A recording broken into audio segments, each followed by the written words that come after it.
Oh, say, can you see by the dawn's early light what so proudly we hailed at the twilight's last gleaming, whose broad stripes and bright stars through the perilous fight o'er the ramparts we watched were so gallantly streaming, and the rocket's red glare, the bombs bursting in air, gave proof through the night that our flag was still there. Oh, say, does that star-spangled banner yet wave o'er the land of the free and the home of the brave? The brave!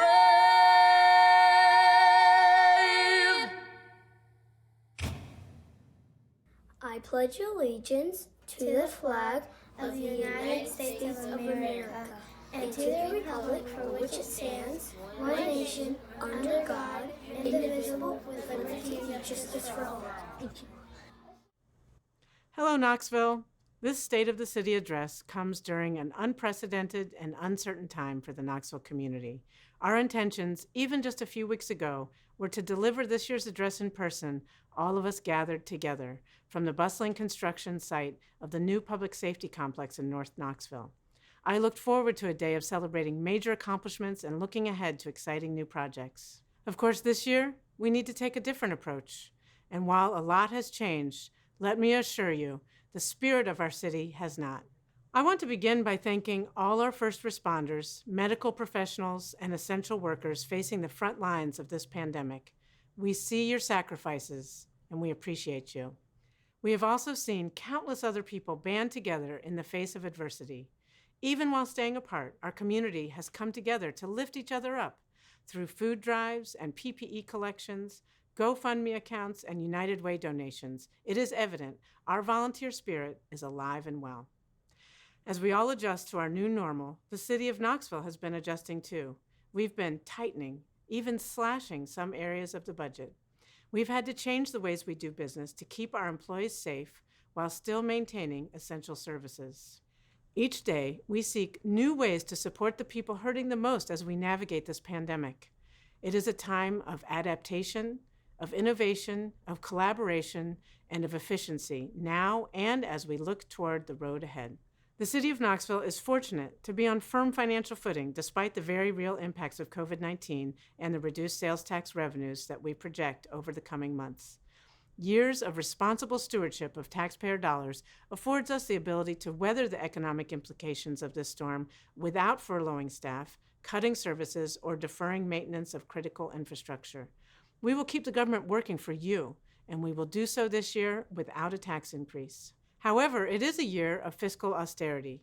This is a year where we have to cover the basics first, even if it means we cannot do all the things we hoped to do even just a few months ago. Still, our budget is a reflection of our values as a community. Even amidst the crisis of COVID-19, these values hold firm and keep us focused on what matters most. We value public safety as the core function of government and my first responsibility. Everyone deserves to feel safe and secure, and we will make sure that our police and fire departments have the resources they need to protect our residents and businesses.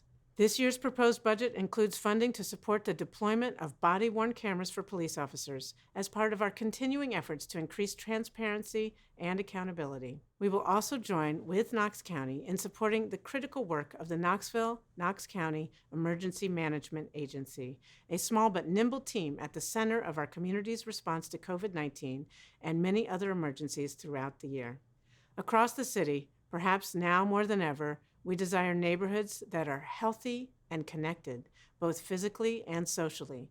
In addition to supporting amenities such as sidewalks and greenways, parks to play in, and safe streets, this budget advances the city's commitment to neighborhoods that are inclusive, livable, and affordable. Especially now, the need for more affordable housing is clear. The proposed budget dedicates $7.5 million to support affordable housing, including continuing the city's commitment to the Affordable Rental Development Fund. As we deal with the immediate challenges in front of us, we must look ahead to what our community needs to thrive in the long term. We remain committed to a clean and resilient future, one where Knoxville is more sustainable and withstands the threats and hazards that our community faces, including climate change. This budget continues our investment in stormwater infrastructure, in a robust transit system, in curbside recycling pickup, and in energy efficiency for our own city facilities. In the coming months, I will convene local leaders and experts to participate in the Mayor's Climate Council and help my administration chart a path to cut our community's greenhouse gas emissions 80% by 2050. Finally, we must focus on supporting businesses and good jobs. This is an area where so many are hurting right now. I hear you, and I acknowledge the uncertainty and challenge in front of us. The city is working closely with business leaders and public health officials to develop a practical and data-driven plan for reopening our economy. We can and will have a healthy economy and healthy people. This budget continues the city's support of the Knoxville Chamber and Entrepreneur Center to support businesses big and small across our community. It also reaffirms our commitment to Knoxville's Community Schools Initiative and the work they do to invest in the workforce of tomorrow. To support technology access for people of all ages, a critical need in today's economy, we will also be upgrading city recreation centers with Wi-Fi and public computers. Though shaken, our economic foundation is strong, and we will nourish it by investing now in our workforce, in entrepreneurship and innovation, and by supporting our local businesses, who in turn support us. The budget I'm proposing today would take effect July 1st. However, there are many needs immediately facing our community that demand a quick response. That is why, concurrent with this budget proposal, I'm also laying out a COVID-19 response package valued at more than $4 million. It represents a collective commitment by the city to help our community respond to this pandemic. In addition to more than $1 million already spent, I'm proposing another budget amendment of more than $1 million for direct COVID-19 response. These funds will support the men and women on the front lines of our police and fire departments, fund critical food services for Knoxville residents, and allocate $500,000 immediately to United Way's COVID-19 Relief Fund to help our community weather this storm. I'm pleased to announce that our $500,000 commitment to United Way today has already leveraged another $500,000 by other private donors. Thank you to all those who join us in funding this community response effort. In coming months, we also expect to receive approximately $2 million from federal sources to help local communities in responding to COVID-19. We know many families are worried about paying your rent or mortgage right now. That is why we're designating the largest share of these federal funds, over $1.1 million, to support our residents through direct housing assistance. In the coming weeks, we will be communicating how you can apply for these additional funds. We'll also be supporting programs to serve those facing homelessness and workforce development efforts to help our residents navigate long-term economic changes. In laying out this proposal, we also know the needs will continue to evolve. Our response as a city will no doubt need to evolve in turn. We are looking at a challenging year with a significant drop in revenue. This was not an easy budget, but we know these are not easy times. I thank all of Knoxville's residents and businesses for making tough decisions every day for the good of the entire community. We all miss gathering together in our beautiful parks, visiting downtown for First Fridays, dining in at our favorite restaurants, and even simple gestures like handshakes and hugs. But we will get through this. Even while apart, together we can stand tall. Thank you, Knoxville.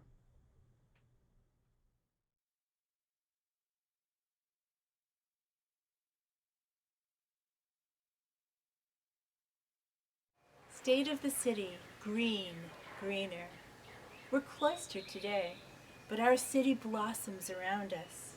Other towns turn envy green when they glimpse our maples and sassafras, silky dogwoods, blousy magnolias. Knoxville blooms while we shelter. Knoxville is so green, visitors say. Mockingbirds and blue jays agree. Keep Knoxville Beautiful is near rhyme. Downtown will see more art and innovation as time rolls on past fear. Green is the bridge Mayor Kincannon traversed with O'Hara. Let's croon harmony from trails or laptops. Germs don't know who's a bigwig or a clown, so we're zooming in. Our daughter Heather was born here, rates the friendliness of other cities by Knoxville's smile. Dogwoods shed petal memos. You are not alone. Knoxville, we adore your good nature. Apart, we'll work as one resilient neighborhood.